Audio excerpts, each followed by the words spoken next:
Ahora cuento los segundos. Cada vez que paso frente a una ventana, cada vez que veo mi cara en el espejo lateral de un coche, cuento. 1, 2, 3, 4, 5. Espero para ver si mi reflejo se mueve cuando yo lo hago. Llevo haciéndolo, Dios, desde hace unos 2 años. Desde las montañas, desde Darío. Y sí, ya sé cómo suena. Sé lo que estás pensando. Que este tipo está loco o que va a contarme una historia de fantasmas inventada alrededor de una fogata. Pero no estoy loco. Y ojalá por Dios todo esto fuera inventado. Porque si fuera inventado, podría dormir por las noches. Podría mirar un espejo sin sentir que el corazón intenta abrirse paso a golpes fuera de mi pecho. Podría estar junto a un lago sin sentir que algo intenta alcanzarme desde debajo del hielo. Por eso te lo estoy contando. Necesito que alguien lo sepa. Y quizá, si lo digo en voz alta, tenga sentido. Quizá no. Pero allá va. Pasé 12 años sacando a gente de ciudad de las cuencas alpinas del norte. Cuando guías cacerías de alces a finales de temporada a 10.000 pies de altitud, no te pagan para ser amigo de nadie. Te pagan para hacer cumplir las reglas, leer el tiempo y asegurarte de que quien te contrató vuelva caminando hasta su camioneta con pulso. A las montañas no les importa tu cuenta bancaria, tu estatus social ni tu ego. Solo les importan los errores. Y he visto a hombres adultos, hablo de ejecutivos que dirigen enormes empresas de logística, derrumbarse y llorar sin control porque se les mojaron las botas y la temperatura bajó de 0. Mi trabajo era gestionar su supervivencia cuando sus instintos más básicos les fallaban. Yo me enorgullecía de ese control. Confiaba en la lógica, en la preparación y en una obediencia estricta a las leyes físicas de la naturaleza salvaje. Darío fue mi último cliente de la temporada. Un tipo callado. Me pagó por adelantado, en efectivo, el doble de mi tarifa habitual, y, si soy sincero, esa debió haber sido la primera pista de que algo no estaba bien. Pero el dinero es dinero, ¿no? Apareció en el inicio del sendero con equipo que todavía conservaba los pliegues afilados de fábrica marcados en la tela gruesa. Botas nuevas, aislantes, que no habían pisado ni una sola milla de tierra. Una mochila impecable que parecía recién bajada de un expositor. Y manejaba su rifle hecho a medida como si fuera una pieza frágil de museo. Nada de eso me importó. Mientras pudiera poner un pie delante del otro, mantener la boca cerrada cuando estuviéramos rastreando y seguir mis instrucciones exactas sin discutir, nos llevaríamos bien. De hecho, prefiero a los callados. Los parlanchines, los tipos que necesitan llenar cada silencio con historias sobre sus vidas suburbanas, suelen ser los que entran en pánico y empiezan a hiperventilar en cuanto la altitud les golpea los pulmones. Pasamos 2 días brutales subiendo a pie a través de una línea de árboles densa e implacable, internándonos hasta una cuenca glaciar sin nombre, donde el aire se vuelve lo bastante fino como para hacerte arder el pecho con cada respiración. Fue una travesía brutal, agotadora. Empiezas abajo, entre pinos espesos, donde el suelo es blando y esponjoso por décadas de agujas caídas, y asciendes sin parar hasta que los árboles empiezan a verse retorcidos, achaparrados, hambrientos de oxígeno. Luego llegas a las laderas de Pedrera. Campos inmensos y traicioneros de granito suelto y dentado, donde un solo cambio mal hecho en el peso puede hacer que una roca te ruede por encima de la pierna o partirte un tobillo en un instante. Vigilé de cerca a Darío durante toda la subida. Normalmente, un tipo recién salido de la ciudad llega a los 8.000 pies y enseguida empieza a jadear. Se le viene abajo la postura. El ritmo se le arrastra hasta casi detenerse. Y cada 20 minutos empieza a preguntar cuánto falta. Darío no hizo nada de eso. Simplemente siguió caminando. No se quejó por el peso de la mochila. No resbaló ni tropezó en la roca suelta. Ni siquiera parecía respirar con dificultad. En aquel momento pensé que el tipo estaba en mejor forma cardiovascular de lo que aparentaba. Finales de los 40, complexión normal, nada atlético en su aspecto, pero mantuvo mi paso curtido, paso por paso, sin una sola gota de sudor en la frente. Por fin cruzamos la última línea de cresta al final de la tarde del segundo día. La cuenca se abrió ante nosotros, una inmensa depresión en forma de cuenco tallada en granito macizo por glaciares antiguos. En el fondo estaba el lago, enorme, perfectamente plano, oscuro como aceite de motor derramado. Las cumbres dentadas que lo rodeaban actuaban como un cortaviento natural, creando ese silencio inquietante, absoluto, que parecía tragarse cualquier sonido que hiciéramos. Allí arriba no había pájaros, no había insectos, solo el crujido lejano y ocasional del hielo al desplazarse, rebotando contra las paredes del cañón como un disparo de rifle. Montamos el campamento base en una repisa rocosa plana con vista al agua. La temperatura se desploma en cuanto el sol se hunde detrás de los picos del oeste. Un frío violento, agresivo. De esos que congelan la condensación tibia de tu aliento directamente en la cara interior de la tienda, convirtiéndola en una capa gruesa de escarcha que te nieva sobre la cara si rozas la tela en la oscuridad. Monté la tienda pesada de 4 estaciones, aseguré los vientos a grandes peñascos porque el suelo estaba demasiado congelado para las estacas, y puse en marcha el pequeño hornillo de campamento presurizado para derretir nieve y sacar agua potable. Mientras el agua hervía, senté a Darío para repasar las reglas básicas. Hago esto con todos los clientes, pero ahí arriba no es una formalidad. Es vida o muerte. Señalé hacia abajo, hacia el agua oscura y helada.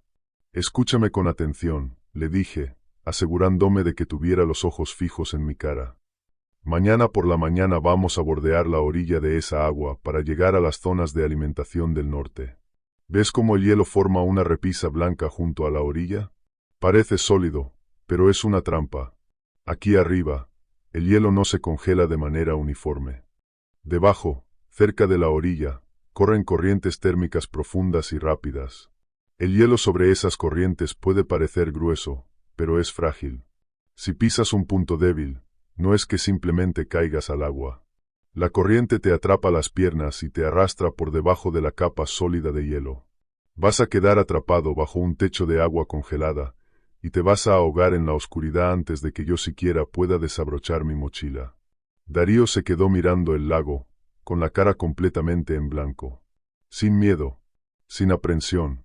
El resplandor naranja y titilante del hornillo de campamento iluminaba sus rasgos y proyectaba sombras largas y afiladas sobre sus pómulos.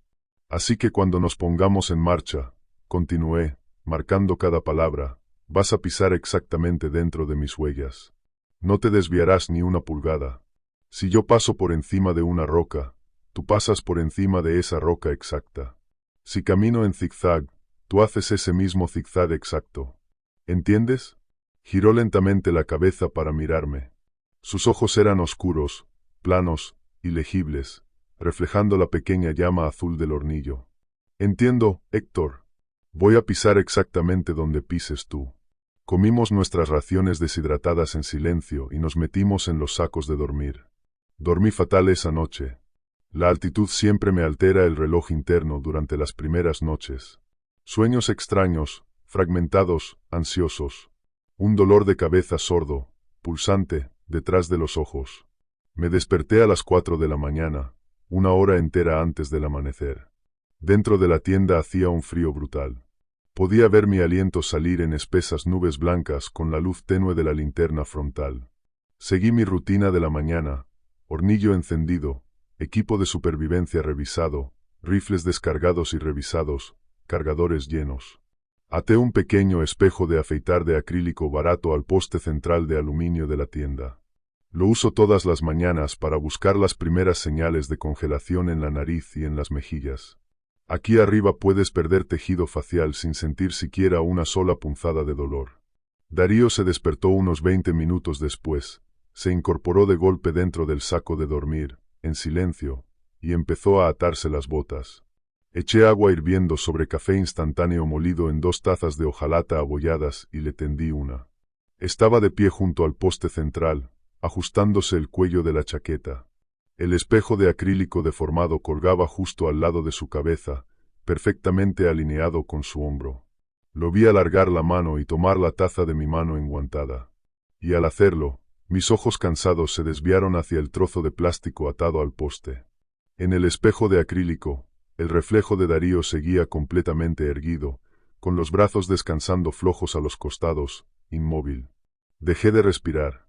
Mi cerebro, simplemente, se detuvo. No podía procesar lo que estaba viendo. El hornillo presurizado siseaba con su ritmo constante al fondo. El Darío físico que estaba delante de mí ya se estaba llevando la taza de hojalata a la boca, soplando suavemente sobre el vapor, pero en el espejo su reflejo no había movido ni un músculo. Solo estaba allí de pie, mirando fijamente hacia adelante, hacia la pared de nylon. Contuve la respiración, clavado en un trance de terror ante el plástico deformado. La parte lógica de mi cerebro me gritaba que apartara la vista, que lo descartara, pero no podía. Empecé a contar en mi cabeza. Un ritmo lento y constante para aferrarme a algo. 1, 2, 3, 4, 5. Exactamente en el quinto segundo, el reflejo levantó lentamente el brazo, alcanzando el vacío, cerrando dedos fantasma alrededor de una taza de café que ya no estaba allí. Levantó la mano vacía hasta la cara, copiando el movimiento exacto que Darío había hecho, solo que con 5 segundos de retraso. Me quedé mirando la superficie de acrílico, con una oleada de náusea recorriéndome todo el cuerpo. Apreté mi propia taza hasta que los nudillos se me pusieron blancos. Mi mente se agitó, lanzando explicaciones racionales como anclas desesperadas. Tenía que ser el acrílico deformado, el plástico barato doblando y retrasando la luz. O el agotamiento extremo. Hipoxia de gran altitud jugándome trucos en la corteza visual. La falta de oxígeno puede provocar alucinaciones. Procesamiento cognitivo retrasado. He visto alpinistas jurar que vieron parientes muertos en la nieve. Era un problema médico, un truco de una iluminación horrible y de un cerebro agotado. Tenía que ser eso. No había otra explicación aceptable. Parpadeé con fuerza, me froté agresivamente los ojos con la mano libre, tomé una bocanada desesperada de aire helado, obligando a mi ritmo cardíaco a bajar. Cuando abrí los ojos y volví a mirar el espejo, el reflejo de Darío estaba sosteniendo la taza contra los labios, coincidiendo perfectamente con el hombre real que estaba a su lado. «Bebe», dije, con la voz más áspera y más tensa de lo que pretendía. «Tenemos que estar en marcha antes de que el sol le dé al agua y nos deje ciegos». Darío bajó la taza en silencio. En el espejo, el reflejo bajó la taza al mismo tiempo. La sincronización visual había vuelto a la normalidad. Atribuí el incidente con obstinación al mal de altura, guardé el hornillo con movimientos secos y bruscos, y le dije que cogiera el rifle y saliera. Bajamos caminando por la pendiente empinada, traicionera y rocosa hacia la orilla del lago justo cuando el sol empezaba a asomar por encima de la cresta del este. La luz de la mañana golpeó primero las cumbres más altas, volviendo la nieve de un blanco brillante y cegador, mientras la cuenca de abajo seguía atrapada en una sombra densa, azul oscura. El aire estaba muerto, tan inmóvil que podías oír la tela rígida de tu propia chaqueta rozándose con cada paso. Llegamos a la orilla rocosa. El agua estaba perfectamente, imposiblemente plana, un espejo oscuro, inmenso y sin fallas para las montañas que la rodeaban. La repisa traicionera de hielo de la que le había advertido se extendía unos 10 pies desde la orilla antes de ceder paso al líquido oscuro y helado. Nos quedamos sobre suelo firme, con la escarcha crujiendo suavemente bajo las botas. Darío caminó hasta el mismo borde del agua. No pisó el hielo frágil, pero se quedó a apenas unos centímetros detrás, mirando la inmensa extensión. Se agachó, el guante raspando la tierra congelada, y recogió de la orilla una piedra lisa, gris y redondeada. Volvió a incorporarse, echó el brazo hacia atrás y lanzó la piedra hacia el centro del lago. Plonk. Un sonido seco, aislado. La piedra rompió la superficie vidriosa, enviando ondas nítidas y concéntricas hacia afuera, distorsionando el reflejo intacto de las cumbres cubiertas de nieve. Yo estaba a unos 10 pies a su izquierda, con el rifle colgado del hombro y las manos apoyadas en las correas de la mochila. No estaba mirando el centro del lago. Estaba mirando directamente hacia abajo, al agua inmóvil junto a la orilla, donde el reflejo oscuro de Darío se dibujaba con claridad sobre la superficie. El reflejo estaba simplemente allí, de pie, con las manos descansando flojas a los costados, inmóvil. Todo el aire salió de mis pulmones. La temperatura glacial de pronto se sintió como si atravesara mis capas aislantes y se hundiera en la médula de mis huesos. Las anclas racionales que había arrojado dentro de la tienda se evaporaron. Esto no era un pedazo deformado de acrílico barato. Era una masa de agua natural, enorme y perfectamente plana, sometida a las leyes de la física.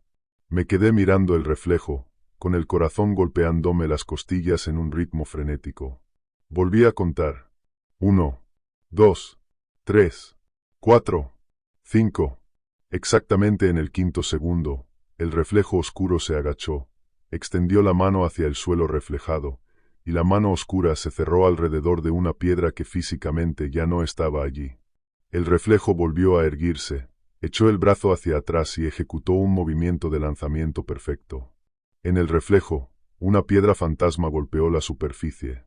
Miré con un horror absoluto, paralizante, como un conjunto completamente independiente de ondas se expandía hacia afuera, distorsionando las montañas de una forma que no tenía contraparte física alguna.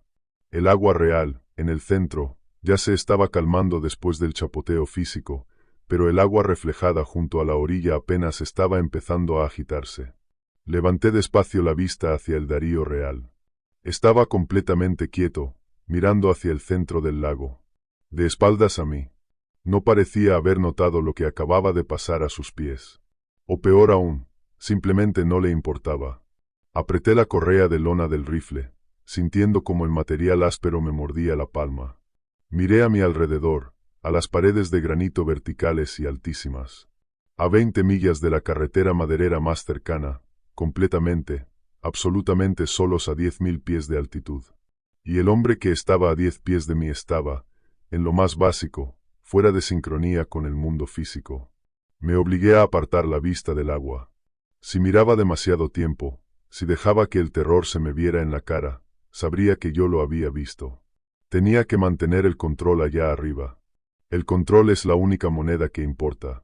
Tomé una respiración lenta y deliberada por la nariz, dejando que el aire helado me quemara la garganta, usando ese dolor agudo para anclar mis pensamientos desbocados. Voy a volver un momento hacia la línea de árboles, dije, forzando mi voz al tono tranquilo y autoritario que usaba una docena de veces al día. Necesito revisar con los prismáticos la cresta alta en busca de rastros antes de que el sol suba demasiado. Quédate aquí, junto a la orilla. No pises el hielo. Darío giró lentamente la cabeza para mirarme. Expresión vacía, ojos oscuros e ilegibles. Tómate tu tiempo, Héctor, dijo. Su voz era completamente normal, baja, un poco áspera. Solo estoy disfrutando de la vista.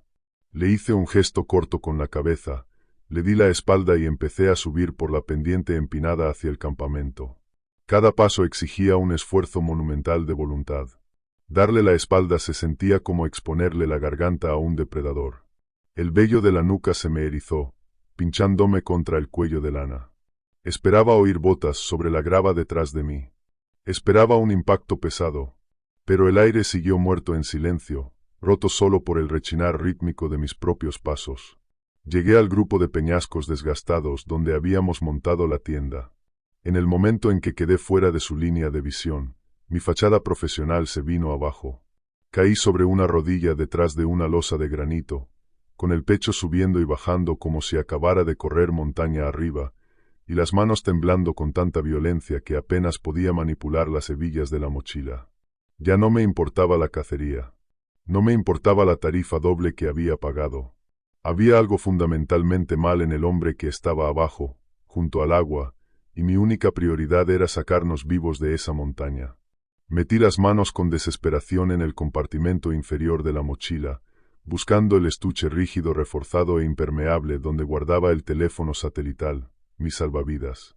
Allá arriba, la cobertura celular es un mito. Las radios normales no sirven contra las paredes de granito. Si un cliente se rompe una pierna o sufre un evento cardíaco, ese teléfono es lo único que se interpone entre él y una muerte lenta y agónica. Mis guantes rozaron la forma conocida del estuche de plástico duro. Lo saqué. El pulgar fue hacia los cierres. Los cierres ya estaban rotos. Sentí que el estómago se me desplomaba en caída libre. Me quité el guante derecho con los dientes y abrí a la fuerza el estuche dañado con los dedos desnudos, temblorosos.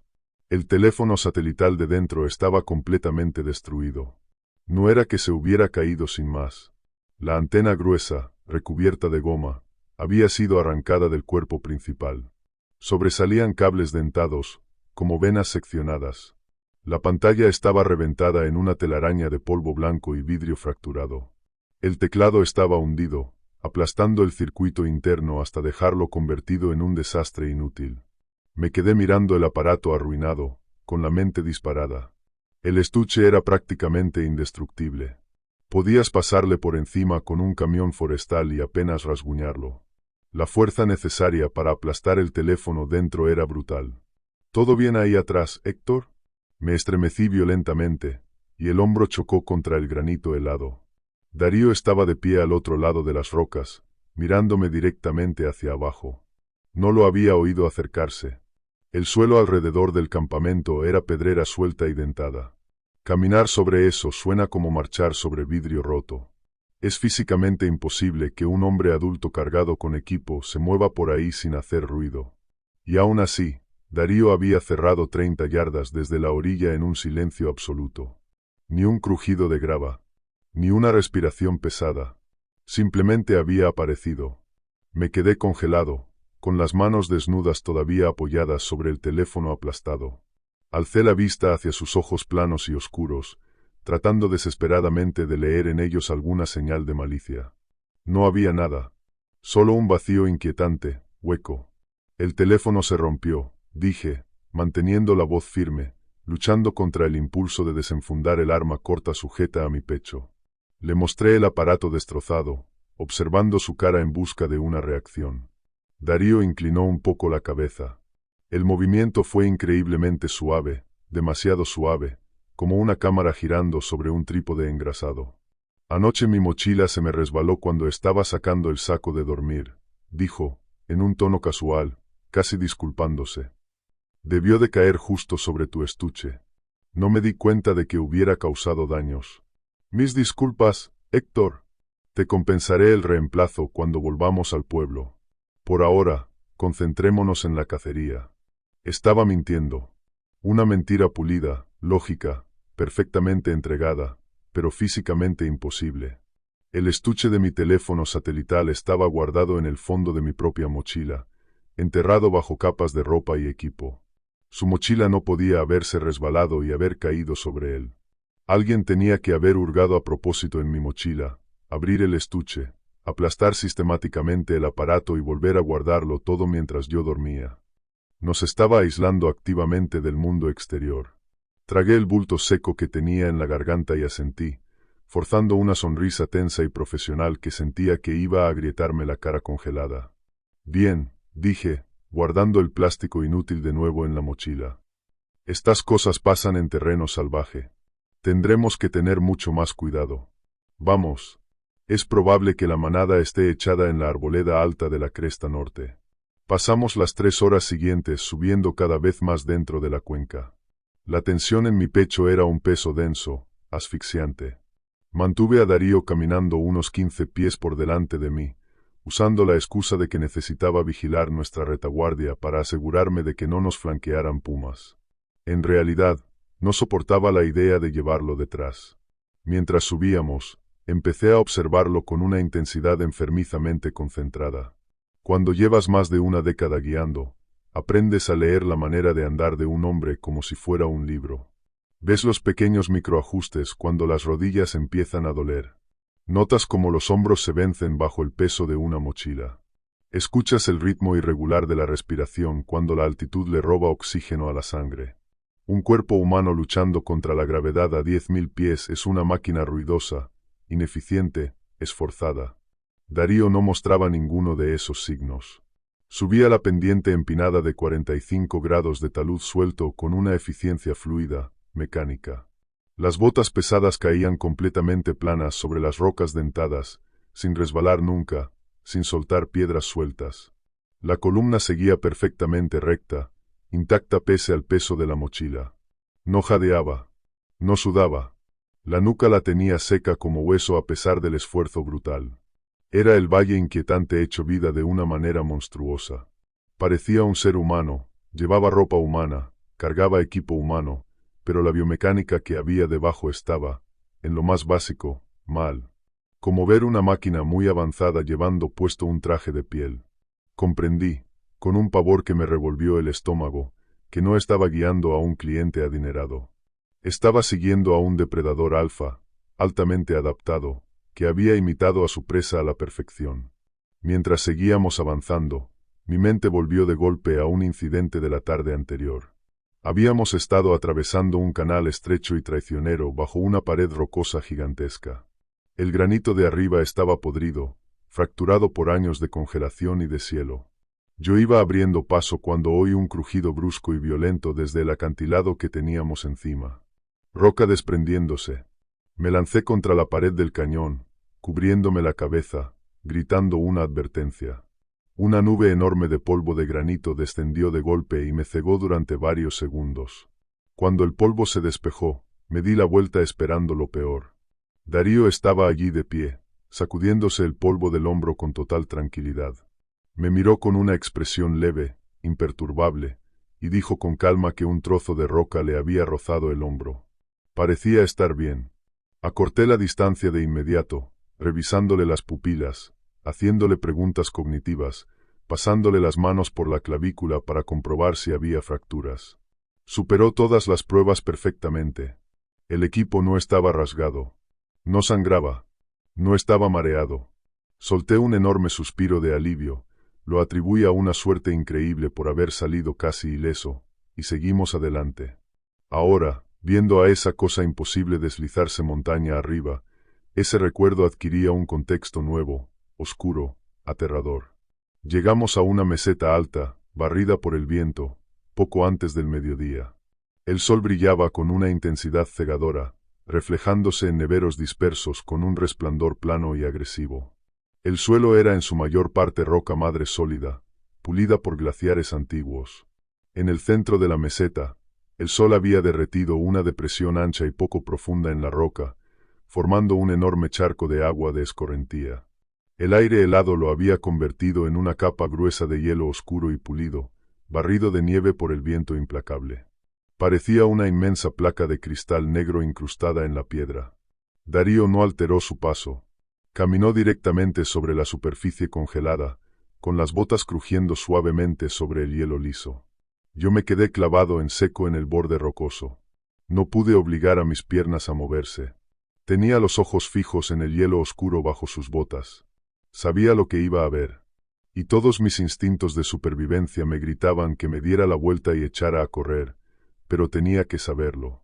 Tenía que confirmar las reglas imposibles. Vi cómo su bota física pisaba el centro del hielo. La respiración se me atascó en el pecho. Empecé a contar. 1, 2, 3, 4, 5. Exactamente en el quinto segundo, el reflejo oscuro dio un paso hacia adelante, copiando a la perfección sus botas. Pero cuando la imagen se formó por completo en la superficie pulida, sentí que me arrancaban el aire de los pulmones. El reflejo no solo iba retrasado en el tiempo. Estaba mostrando una verdad horrible, sin filtrar. El Darío físico que estaba sobre el hielo llevaba un gorro de caza naranja brillante, impecable, y mantenía una postura erguida y recta. El reflejo en el hielo oscuro estaba con la cabeza descubierta, el cabello apelmazado con sangre oscura congelada y polvo gris de granito pulverizado. Todo el lado izquierdo del cráneo estaba violentamente hundido, una depresión masiva, dentada, mortal, que dejaba expuesto hueso blanco hecho añicos y tejido destruido. El cuello estaba doblado en un ángulo repugnante. Los ojos estaban vidriosos, vueltos hacia atrás, completamente muertos. Sentí que el estómago se me vaciaba de golpe. La roca no le había rozado ayer. El granito que cayó le había golpeado directamente la cabeza, le había aplastado el cráneo y lo había matado al instante. El verdadero Darío había muerto en la montaña 24 horas antes. La cosa que caminaba delante de mí, vestida con su ropa y hablando con su voz, era una proyección hueca, localizada. Un disfraz. Y el reflejo que iba 5 segundos por detrás era el verdadero ancla física de la entidad, arrastrando por el espacio-tiempo la realidad brutal del cadáver que estaba imitando. Me quedé paralizado en el borde del hielo, con el viento helado aullando. La proyección física de Darío dejó de caminar y se quedó quieta en el centro del charco congelado. No se dio la vuelta, simplemente se quedó inmóvil, de espaldas a mí. Lentamente, deliberadamente, sus manos subieron y agarraron el cerrojo de su rifle de caza. Con un chasquido metálico seco que resonó por toda la meseta silenciosa, metió una bala en la recámara. Yo no corrí. Si te das la vuelta y echas a correr en terreno salvaje, activas un interruptor en el cerebro primitivo de cualquier cosa que te esté observando. Dejas de ser una amenaza y te conviertes en presa. Mi mano flotó cerca de la funda del pecho, con los dedos temblando por el impulso de desenfundar y vaciarle el cargador en la espalda. Pero mi entrenamiento me gritaba que no me moviera. Si desenfundaba, forzaría un enfrentamiento sin cobertura alguna. Y todavía no entendía las reglas de la cosa con la que estaba tratando.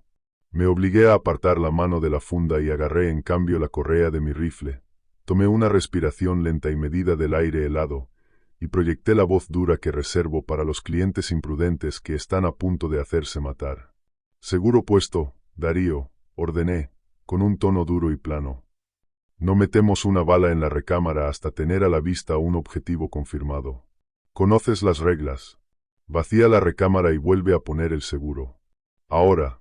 La proyección no se inmutó. No se sobresaltó. Se quedó perfectamente, imposiblemente quieta durante un largo y agónico momento. Luego, con esa misma fluidez mecánica aterradora, la entidad giró lentamente para encararme, con un movimiento desprovisto de la vacilación o la fricción humanas. Suave como una puerta pesada de acero sobre una bisagra engrasada. Solo me estoy preparando, Héctor, dijo la entidad. La voz tenía el tono exacto de Darío, el mismo matiz áspero exacto, pero carecía de resonancia emocional. Era perfectamente plana. El aire se está volviendo muy fino aquí arriba. Las cosas se mueven rápido a esta altitud. Solo quiero estar listo. Mantuve los ojos fijos en la proyección, pero la visión periférica captó el movimiento en el hielo de abajo, exactamente 5 segundos después de que el cuerpo físico se girara. El reflejo oscuro, destrozado, rotó lentamente para encararme. Incluso distorsionado por el hielo, podía ver el cráneo arruinado, el pelo apelmazado, los ojos muertos y vidriosos mirando ciegamente desde las profundidades heladas. La masa verdadera de la criatura se estaba arrastrando a través del espacio-tiempo, atada al mundo físico solo por la luz que rebotaba sobre su plantilla robada, grotesca. Vacía la recámara, repetí, con la voz una octava más grave, ocultando el terror que amenazaba con paralizarme las cuerdas vocales. La entidad se quedó mirándome con la cara de Darío, los ojos completamente vacíos, desprovistos de esos cambios microscópicos de enfoque que definen a un ser humano vivo. Lentamente, alzó la mano, echó el cerrojo hacia atrás, atrapó el cartucho sin disparar al salir expulsado, se guardó la bala en el bolsillo y empujó hacia adelante la palanca del seguro con un clic audible. Hecho, dijo la entidad. Bien, respondí, dando un paso lento y deliberado hacia atrás, apartándome del borde rocoso y volviendo a poner granito sólido bajo mis botas. Vamos a revisar la línea de árboles. Aquí estamos demasiado expuestos. Sal del hielo y ve hacia ese grupo de pinos muertos en la cresta oeste. Tú tomas el lado izquierdo. Yo el derecho. Necesitaba distancia. Necesitaba una excusa para mirarlo a través de un espectro diferente. La entidad obedeció sin decir una palabra. Salió del charco congelado, las botas crujiendo sobre la pedrera, y avanzó hacia la cresta. Yo me quedé rezagado, manteniendo unas 30 yardas entre nosotros, con la vista saltando entre el cuerpo físico y el suelo por el que caminaba, aterrorizado ante la idea de volver a ver otra vez la sombra retrasada. Llegamos al borde de la meseta, donde el terreno caía hacia un barranco boscoso y empinado. Pinos longepole muertos, esqueléticos, se alzaban como lanzas grises contra los campos de nieve blancos. El viento arreció, aullando entre las ramas muertas con un silbido doliente. La entidad levantó sus prismáticos y escrutó la línea del bosque más abajo. Yo desabroché la bolsa de mi arnés de pecho y saqué mi monocular térmico. Era equipo de grado militar que usaba para rastrear firmas de calor de alces heridos entre maleza espesa. A 10.000 pies de altitud, con el aire ambiente rondando los 32 grados, un ser humano vivo a 98 grados brilla en la pantalla como un sol blanco cegador contra un fondo azul oscuro. Apreté la copa de goma fría contra el ojo y encendí el aparato.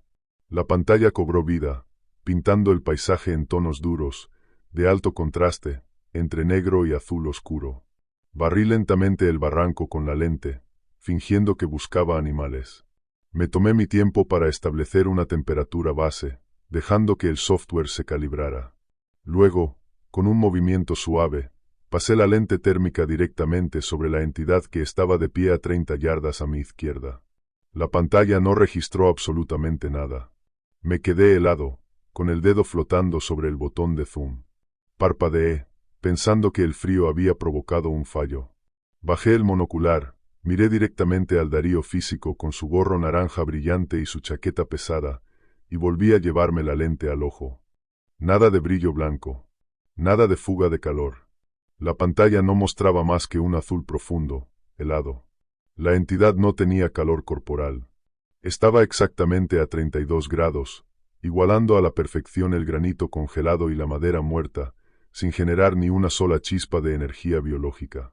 Un pavor frío, paralizante, me recorrió el sistema nervioso y se me asentó en lo profundo del estómago.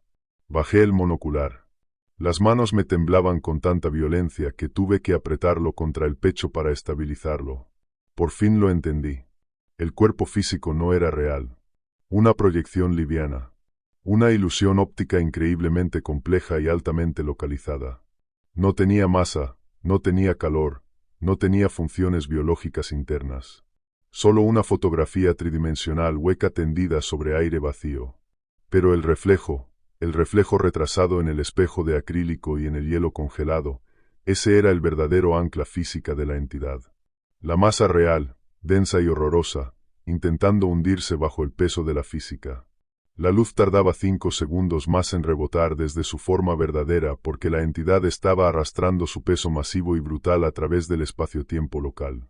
La proyección no era más que un señuelo, un cebo de movimiento rápido para tranquilizar a la presa. El verdadero monstruo siempre iba 5 segundos detrás, arrastrándose invisible por el aire, atado a ecos visuales. Creo que deberíamos volver al campamento, dije, con la voz tensa y forzada, despojándome de la fachada de guía profesional. Di un paso calculado hacia atrás, llevando la mano hacia la funda. El tiempo está cambiando. Estamos perdiendo luz. Y no me gusta el aspecto de ese banco de nubes sobre las cumbres del este. La entidad no bajó los prismáticos.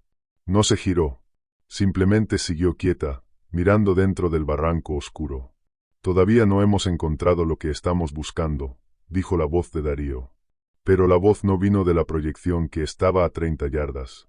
La voz vino del aire vacío, directamente junto a mi oído derecho. Me estremecí violentamente, girando la cabeza de golpe hacia un lado, con el corazón golpeándome en un ritmo frenético. No había nada, solo viento helado y rocas vacías. Pero la presión acústica de las palabras había estado tan cerca que pude sentir el desplazamiento del aire contra la mejilla. Volví la cabeza de golpe hacia la entidad y empecé a contar, con la mente desbocada por un terror absoluto. 1, 2, 3, 4, 5. Exactamente en el 5.º segundo, la proyección a 30 yardas bajó lentamente los prismáticos. La mandíbula se abrió. Los labios se movieron, formando a la perfección las palabras que acababa de oír susurradas en mi oído. Todavía no hemos encontrado lo que estamos buscando. La ilusión se estaba deshaciendo. La entidad estaba operando en múltiples capas fracturadas de tiempo, perdiendo su control sobre la física del disfraz. Su huella acústica se había desprendido de su proyección visual.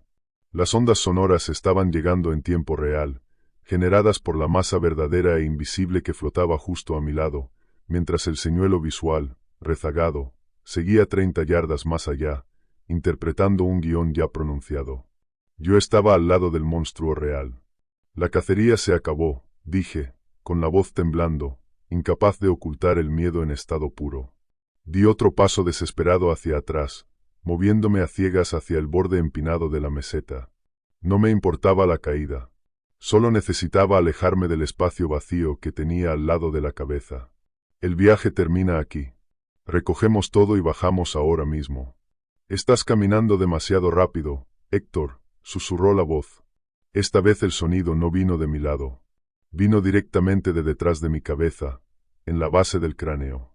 Espeso, húmedo, totalmente desprovisto de inflexión humana. Sentí una caída intensa en la presión del aire, un vacío pesado formándose contra la nuca. Me giré de golpe, desenvainando la pistola en un único movimiento desesperado. Alineé las miras contra el espacio vacío que tenía detrás, con el dedo tomando tensión en el gatillo. No había nada. Solo nieve blanca cegadora y granito gris. Mantuve el arma en alto, con los brazos temblando, y retrocedí, poniendo 10 pies entre yo y el punto de donde había salido la voz. Miré de nuevo hacia la proyección, que seguía a 30 yardas, junto a los pinos muertos. Conté. 3, 4, 5. La proyección giró lentamente la cabeza para mirarme directamente. Los labios se separaron, formando las palabras. Estás caminando demasiado rápido, Héctor. Pero esta vez la proyección sonrió. Una distensión amplia, horrorosa, completamente antinatural de los músculos de la cara. La piel se tensó sobre los pómulos. La boca se estiró mucho más allá de los límites humanos. Los labios se echaron hacia atrás, mostrando dientes blancos, impecables. Los ojos muertos y vidriosos siguieron inmóviles, clavados en mi cara con un enfoque depredador. No era una expresión humana. Era un depredador enseñando los dientes, burlándose de una presa que por fin había comprendido que estaba atrapada. Sabía exactamente lo que yo estaba haciendo. Sabía que había entendido el retraso, la ausencia térmica, la desincronización del audio. El juego se había terminado, y la entidad estaba abandonando la farsa. La proyección abrió las manos y dejó caer el rifle personalizado. El arma repiqueteó contra las rocas, pero la proyección no se inmutó. No necesitaba el rifle. La forma física empezó a emborronarse y vibrar en los bordes, con los colores desangrándose hacia el fondo gris como acuarela mojada bajo lluvia intensa. Las proporciones humanas se estiraron. Las extremidades se alargaron. La columna se dobló en ángulos imposibles, mientras la ilusión luchaba por mantener su integridad. «Corre, Héctor», retumbó la voz espesa y húmeda. No vino de la proyección. Vino de las rocas, del cielo, del propio viento helado. El sonido rebotó contra las paredes de granito que me rodeaban en un coro desorientador de ecos superpuestos y retrasados. No esperé 5 segundos. No esperé a ver los labios borrosos de la proyección formar la orden. Le di la espalda, enfundé el arma y eché a correr a ciegas hacia la línea de árboles. Golpeé la pendiente de pedrera y empecé a moverme a una velocidad temeraria. Un descenso desesperado, sin control, rozando una caída libre suicida. Correr cuesta abajo por una pendiente de 45 grados de granito suelto levantado por la helada no es correr. Es una serie calculada de resbalones controlados. Cada vez que mis botas golpeaban, placas de piedra cedían y enviaban olas en cascada de escombros barranco abajo. Yo resbalaba, recuperaba el equilibrio durante fracciones de segundo, me impulsaba desde roca madre inestable y volvía a caer. Las rodillas absorbían impactos que amenazaban con destrozarme las articulaciones. A 10.000 pies de altitud, esprintar obliga a los pulmones a trabajar como fuelles desesperados, intentando arrancar oxígeno de un aire fino y helado que no tenía suficiente para dar. El pecho me ardía con una agonía metálica, con sabor a cobre frío y polvo de roca. El viento me arrancaba lágrimas de los ojos, congelándomelas en las mejillas y enturbiándome la vista. No me importaba el ruido. No me importaba que cada roca deslizándose anunciara mi posición. Solo necesitaba distancia. Necesitaba espacio vertical, dentado, entre mi cuerpo vulnerable y la masa invisible que había estado flotando a centímetros de mi nuca. Me arriesgué a mirar por encima del hombro. La proyección de Darío se deslizaba cuesta abajo directamente detrás de mí. Pero el disfraz estaba fallando de forma brutal. No iba pisando las rocas. No cambiaba el peso. Se movía en un vector descendente recto y liso, ignorando la realidad física. El naranja del gorro y el patrón de camuflaje se arrastraban hacia atrás por el aire como un artefacto digital con retraso en una pantalla corrupta. Los rasgos humanos habían desaparecido, reemplazados por una mancha derretida, sin facciones, de tonos de piel cambiantes, fijada con precisión mecánica sobre mi posición de fuga. Pero la parte más aterradora no era lo que estaba viendo. Era lo que estaba oyendo. Exactamente 5 segundos detrás de la proyección silenciosa, la montaña estaba siendo despedazada. Peñascos enormes de granito eran aplastados, molidos hasta hacerse polvo, empujados a un lado por una fuerza gravitatoria invisible. Piedra triturándose, madera muerta quebrándose, tierra desplazándose. Todo seguía la trayectoria por la que la proyección había pasado 5 segundos antes. La masa verdadera actuaba como una excavadora invisible, abriendo una zanja barranco abajo mientras perseguía el ancla visual que proyectaba por delante, cazándome en 2 líneas temporales. Proyección visual para atraer la atención. Monstruo físico arrastrando su peso aplastante por la realidad 5 segundos en el pasado. Necesitaba desesperadamente frenarlo, romper la línea de visión, perderme en la arboleda de abajo. Golpeé un saliente relativamente plano de roca madre sólida, caí con fuerza sobre una rodilla, ignorando la descarga eléctrica de dolor. Respiraba áspero, como papel de lija mojado dentro de los oídos, pero la memoria muscular tomó el control.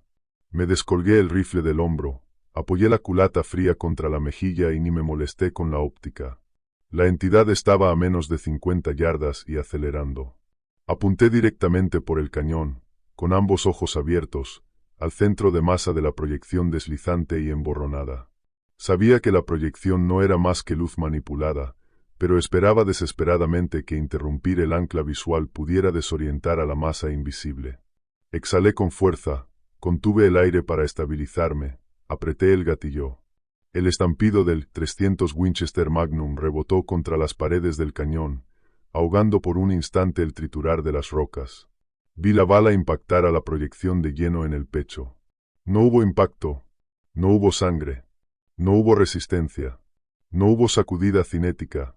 La tela emborronada simplemente onduló como una piedra atravesando un haz de luz sobre una pantalla de cine. La bala pasó limpiamente a través y reventó un peñasco de granito 20 yardas detrás, en una nube explosiva de polvo. No puedes matar a una sombra disparándole a la pared sobre la que cae. Las armas humanas, diseñadas para infligir trauma sobre tejido biológico, eran inútiles contra una manipulación localizada del espacio-tiempo. Metí otra bala en la recámara con un traqueteo frenético, con las manos temblando tanto que casi encasquillo el cerrojo. Disparé otra vez, apuntando más abajo, con la esperanza de alcanzar a la masa invisible que venía 5 segundos detrás. La bala rebotó en la pedrera y salió silbando hacia el aire vacío. Tiré del cerrojo por tercera vez, pero el mecanismo quedó abierto, enganchado en el elevador vacío. Cargador principal vacío. Solté el rifle y dejé que colgara contra mi pecho jadeante. Retrocedí a trompicones fuera del saliente, cortado ya del sendero principal. La persecución de la entidad me había obligado a desplazarme lateralmente por la pared del barranco, empujándome hacia un lugar que yo había querido evitar. El terreno se estrechaba bruscamente cuesta abajo, convirtiéndose en un cañón ranurado, oscuro y sinuoso. Las paredes del cañón eran de granito vertical y pulido, elevándose 50 pies rectos a ambos lados, alisadas por años de agua glaciar de deshielo. No había manera de salir lateralmente sin equipo técnico y sin horas que no tenía. Una vez que entrabas en esa garganta, quedabas obligado a seguirla hasta el fondo. Choqué contra la entrada en plena carrera. Las botas resbalaban sobre piedra húmeda, congelada de forma permanente.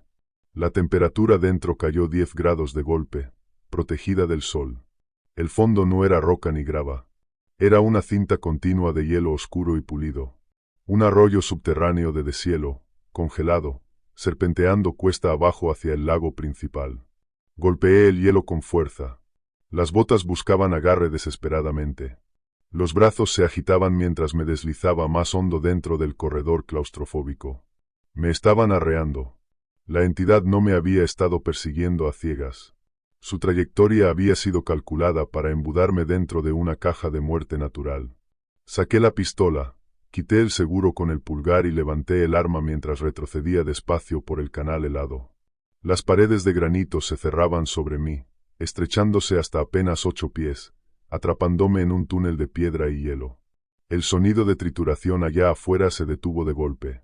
Durante un momento asfixiante, el único sonido fue el de mi propia respiración áspera rebotando contra la piedra. Entonces la proyección cayó en silencio dentro de la entrada del cañón. El disfraz estaba fallando por completo. La cara era una mancha derretida y sin rasgos, de tonos de carne cambiantes, sin ojos, sin nariz, sin boca.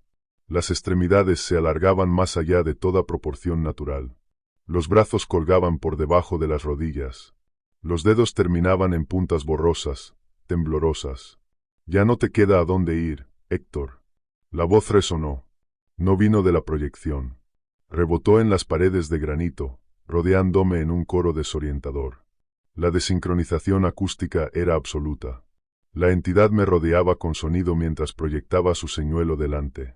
Seguí retrocediendo, con las botas patinando, hasta que los hombros chocaron contra piedra sólida. Me arriesgué a mirar atrás. El arroyo helado terminaba en una caída vertical limpia. Una cascada congelada. 20 pies de caída mortal sobre rocas dentadas. Atrapado. Contra un acantilado. Sin munición en el rifle. Acorralado dentro de un cañón sin salida. Cazado por una entidad que desafiaba la física. La proyección borrosa avanzó, deslizándose sobre el hielo negro sin mover las piernas, y alzó un brazo estirado hacia mi cara. El aire se llenó de ozono ardiente y de agua estancada. La presión crecía dentro de mis tímpanos mientras el espacio-tiempo se deformaba. Apunté la pistola hacia la visión derritiéndose, sabiendo que las balas de punta hueca no servirían de nada, pero incapaz de rendirme. Entonces mis ojos bajaron hacia la oscuridad bajo mis pies.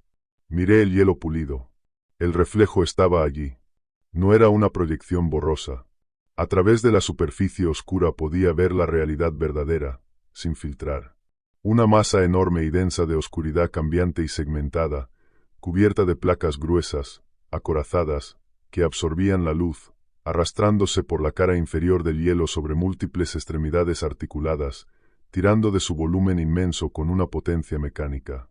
Exactamente 5 segundos por detrás de la proyección que tenía delante. Miré el reflejo con una claridad repentina. La proyección estaba a 2 pies de mí, alargando su mano borrosa hacia mi garganta, con el ozono saturándome los sentidos. Pero en el hielo, la masa verdadera todavía estaba a 10 pies, arrastrando lentamente su peso por el canal congelado. El reflejo era el ancla. El único lugar donde la entidad interactuaba físicamente con la luz, la masa y la física. El espejo barato de acrílico en la tienda. El charco helado en la meseta. El hielo oscuro del cañón. Usaba superficies reflectantes para atar su masa desplazada a la realidad. Miré el hielo entre mis botas y la sombra que se acercaba. Conocía ese cañón íntimamente. Había guiado clientes por allí durante una década. Tenía cada peligro mapeado. A 10 pies, justo donde la sombra se estaba colocando, el hielo formaba un puente peligrosamente delgado sobre una corriente térmica profunda y veloz. El punto más débil del canal congelado. Una trampa esperando colapsar. No necesitaba dispararle a la proyección. Necesitaba romper el ancla que mantenía a la masa verdadera atada al hielo. Miré la sombra oscura moviéndose sobre la frágil corriente térmica. Apreté la pistola. Me di cuenta de que tenía exactamente 5 segundos. No apunté a la proyección. Sabía que apretar el gatillo sería un gesto ruidoso e inútil. Enfundé el arma con un movimiento rápido, asegurando el broche del pulgar. Sin apartar los ojos del hielo, bajé la mano y solté mi piolet de escalada. Una sola pieza sólida de acero de alto carbono, forjada para morder hondo en hielo glaciar y sostener el peso de un alpinista en caída.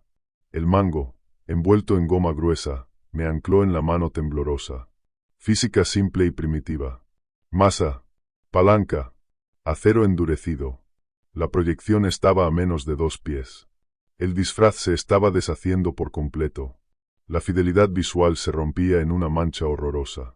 La temperatura del aire caía tan rápido que la humedad se cristalizaba en una niebla suspendida. El olor a ozono y agua estancada me quemaba los senos nasales. La presión aumentaba en mis oídos. La misma sensación que provoca un frente barométrico masivo antes de una tormenta eléctrica violenta. La realidad esforzándose bajo una atracción gravitatoria imposible. Pero me obligué a ignorar el asalto. Clavé toda la atención en la sombra oscura y segmentada que reptaba por debajo del arroyo congelado. 1. El reflejo arrastró hacia adelante sus enormes extremidades delanteras. Oí el hielo grueso quejarse bajo un peso inmenso. Aunque la superficie de arriba estuviera vacía, la entidad era increíblemente pesada. 2. Cambié la postura, abriendo más la base sobre la superficie resbaladiza. No di un paso atrás, di un paso adelante, metiéndome directamente en el espacio ocupado por la proyección vacilante. Atravesé de inmediato un vacío helado. Fue como meterme dentro de un congelador industrial. La proyección no ofreció resistencia. Se abrió alrededor de mis hombros como niebla fría. 3. Levanté el piolet por encima del hombro. Los músculos se tensaron a punto de romperse, ardiendo por la adrenalina. Mantuve los ojos clavados en el hielo. Sabía exactamente por dónde corría la corriente térmica bajo la superficie. Había mapeado ese peligro una docena de veces. Un canal subterráneo estrecho y agresivo, siempre lleno de agua de deshielo helada, corriendo a alta presión. El hielo que lo cubría era peligrosamente delgado. 4. El reflejo masivo reptó directamente sobre la corriente térmica. El centro de masa quedó colocado a la perfección sobre la sección más frágil, completamente atado a esa coordenada óptica. No podía mover la masa física sin mover antes el reflejo. El espejo era su ancla. El reflejo era el único lugar donde la entidad interactuaba con la luz y la masa. 5. No golpeé a la entidad. Descargué todo mi peso, todo mi terror, toda la fuerza que me quedaba directamente contra el hielo. La punta endurecida de acero impactó la superficie oscura justo en el centro, sobre el reflejo reptante. El golpe fue brutal. Una sacudida afilada subió por el mango, me atravesó los antebrazos y me estalló en los hombros. El hielo no se agrietó. Detonó. Un estruendo seco y ensordecedor rebotó contra las paredes de granito como si un cristal arquitectónico gigantesco acabara de hacerse añicos. Una densa telaraña de fracturas blancas salió disparada desde la punta, borrando la superficie lisa y oscura.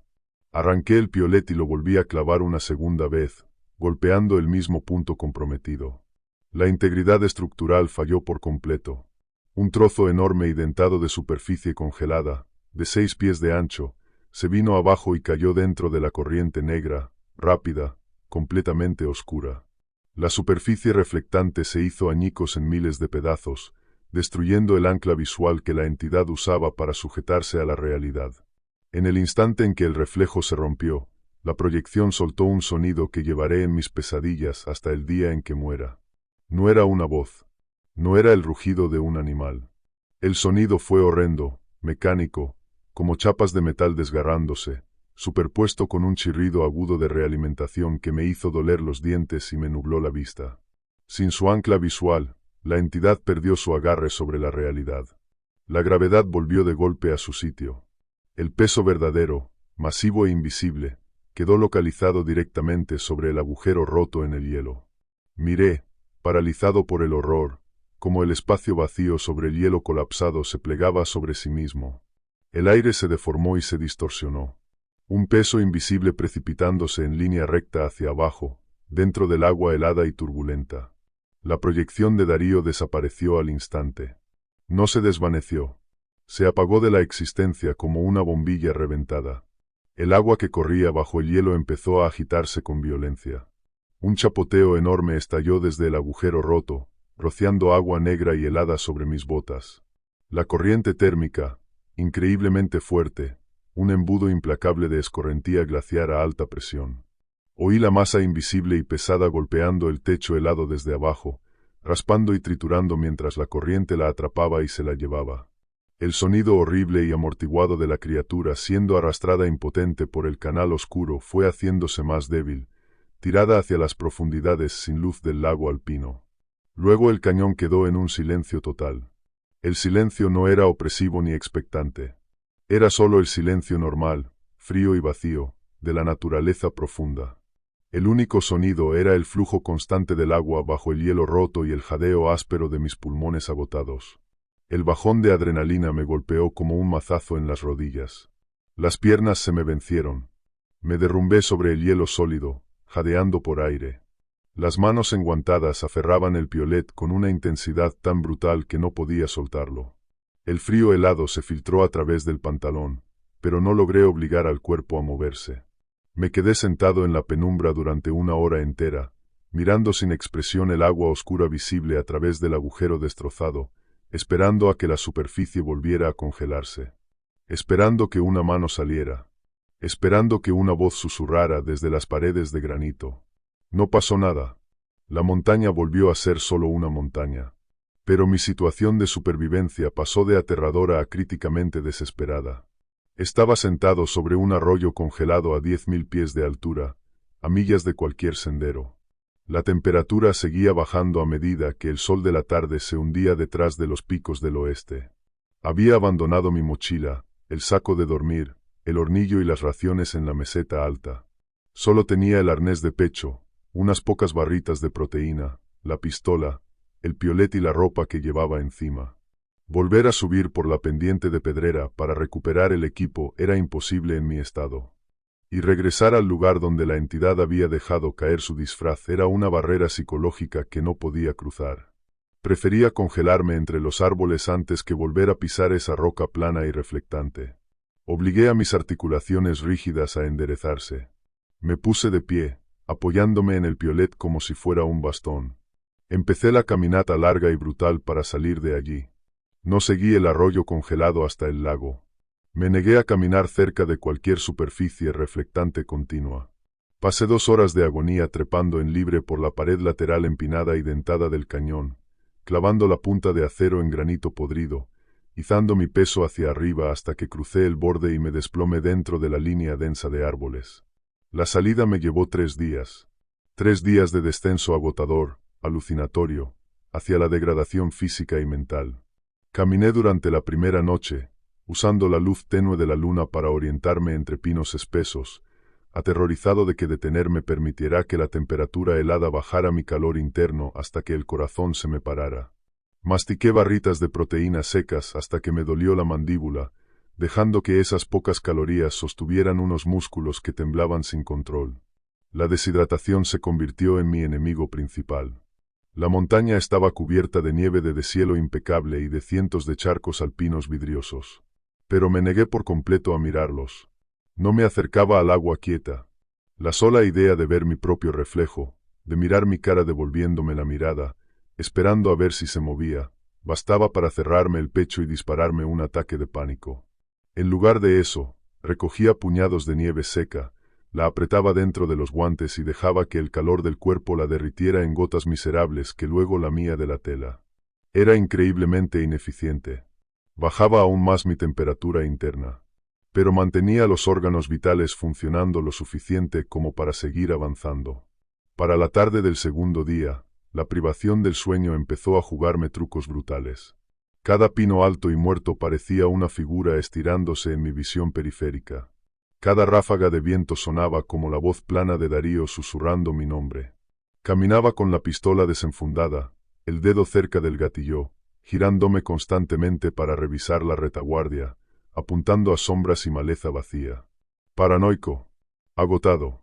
Una carcasa rota, tropezando cuesta abajo por pendientes empinadas, impulsado solo por una negativa primitiva a morir en esa cuenca.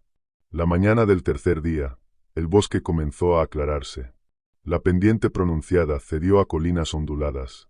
Olí el escape agudo del diésel antes de oír el motor. Salí trastabillando de entre la maleza y prácticamente me desplomé sobre la grava plana y nivelada de una carretera maderera.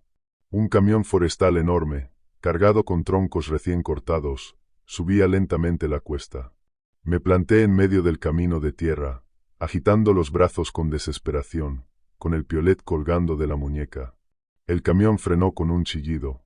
Los frenos de aire sisearon. El conductor, un hombre corpulento y barbudo con chaleco de alta visibilidad, abrió la puerta de golpe y saltó al suelo, con los ojos muy abiertos por el shock. Debía de tener aspecto de cadáver andante. Labios partidos y sangrando. La cara quemada por el viento y hundida. Los ojos sumidos en cuencas oscuras. «Jesucristo, amigo», gritó el conductor, corriendo hacia mí. «¿Estás bien? ¿Dónde está tu campamento? ¿Te desorientaste?» No le respondí. Dejé que me agarrara del brazo y prácticamente me llevara hasta el asiento del pasajero de la cabina caliente. Me subió dentro, puso la calefacción al máximo y me dio un termo abollado con café tibio y rancio. Bebí con avidez, sin importarme que me quemara la garganta agrietada. «Tengo una radio aquí», dijo el conductor, subiéndose al asiento y agarrando un micrófono en espiral. Voy a llamar al sheriff del condado y a búsqueda y rescate. ¿A quién estamos buscando? ¿Cuántos siguen allá arriba? Me quedé mirando a través del parabrisas polvoriento, hacia los picos enormes que se alejaban en el espejo retrovisor. Pensé en el teléfono satelital aplastado, en la depresión mortal del cráneo, en la masa pesada y acorazada arrastrándose por debajo del arroyo congelado. No le dices al sheriff del condado que una anomalía del espacio-tiempo con la cara de un muerto te persiguió por un cañón. No le dices a búsqueda y rescate que las montañas están infestadas de imitadores alfa que utilizan la física local de la luz. Si les dices la verdad, no envían un equipo de recuperación. Te encierran en una habitación estéril con paredes acolchadas, te llenan las venas de sedantes y te archivan como otra víctima trágica de psicosis por altitud. La montaña guarda sus secretos. Y si quieres seguir formando parte del mundo cuerdo, tú también los guardas. Solo es uno, dije con un hilo de voz rasposa, como grava triturada. Darío, mi cliente. Estábamos atravesando una pendiente empinada de pedrera sobre la cuenca principal. Hice una pausa. Tragué saliva con dificultad, obligando a la mentira a volverse sólida. Perdió pie, resbaló por el talud y cayó en una abertura térmica profunda en el hielo, cerca de la orilla. La corriente era demasiado fuerte. Lo arrastró directamente por debajo de la repisa de hielo. No pude alcanzarlo. Se fue. El conductor me miró, pálido. Asintió lentamente. Tomó el micrófono y transmitió las coordenadas y la historia trágica y lógica al centro de despacho. Las secuelas burocráticas fueron una pesadilla larga y agotadora. 3 días en habitaciones iluminadas con luces brutales en la oficina del sheriff del condado, repitiendo la misma mentira a agentes, guardabosques y, al final, a abogados agresivos que representaban a la familia rica y destrozada de Darío. Dibujé mapas. Señalé coordenadas en planos. Describí la mecánica estructural del hielo débil sobre corrientes térmicas. Repetí la advertencia que le había dado a Darío la primera noche. Una narración impecable, imposible de refutar. Encajaba perfectamente con la realidad brutal de la naturaleza alpina. Búsqueda y rescate pasó 2 semanas enteras peinando la cuenca. Encontraron nuestro campamento base abandonado. Encontraron el teléfono satelital aplastado. Lo atribuyeron a un guía presa del pánico tratando de salvar a su cliente. Desplegaron sumergibles operados a distancia en las profundidades oscuras, escaneando corrientes submarinas y grietas rocosas. Nunca encontraron un cuerpo. Las autoridades suspendieron la búsqueda, declarándolo oficialmente un accidente trágico en la naturaleza. Caso cerrado. Pago del seguro resuelto. El mundo siguió adelante. Yo ya no guío. Nunca renové mi licencia. Vendí cada pieza de equipo alpino que tenía. No soportaba la idea de volver a poner un pie por encima de la línea de árboles. Me fui de la alta montaña. Me mudé a un valle agrícola plano, seco y polvoriento, en el medio oeste. Conseguí un trabajo tranquilo manteniendo equipo diésel pesado para un conglomerado industrial agrícola. Paso los días cubierto de grasa y aceite, apretando llaves sobre máquinas enormes que operan bajo leyes mecánicas estrictas y absolutas. Una vida simple, anclada, aburrida, y le estoy profundamente agradecido. Pero la naturaleza salvaje no te abandona así como así. Cuando te encuentras con algo que hace añicos tu comprensión del universo, se lleva una parte crucial de tu mente y la reconfigura para siempre. El trauma no es solo un recuerdo. Es una lente a través de la cual contemplas el resto de tu existencia. Ahora vivo una vida callada y estructurada, pero cualquiera que entrara en mi casa se daría cuenta al instante de que algo va profundamente mal. No hay ni un solo espejo en mi casa. El espejo grande del baño fue desatornillado y arrojado a un vertedero el mismo día en que me mudé. Me afeito guiándome por memoria y tacto. Cada ventana está cubierta con cortinas opacas pesadas, clavadas de forma permanente para bloquear el vidrio reflectante. Bebo agua en vasos opacos de plástico mate. Nunca permito que el agua se acumule en el fregadero de la cocina. Evito salir después de lluvias fuertes, aterrorizado por los charcos lisos de la entrada de casa. Porque de vez en cuando, a pesar de todas mis precauciones obsesivas, el mundo moderno me obliga a enfrentarme a un reflejo. Caminando por una ferretería y atrapando mi imagen en el cromo pulido del parachoques de un tractor en exhibición. sentado en un comedor y viendo mi cara reflejada en el cristal oscuro tintado de la puerta de entrada. Cada vez que pasa, el mundo racional se desmorona. El pecho se me cierra.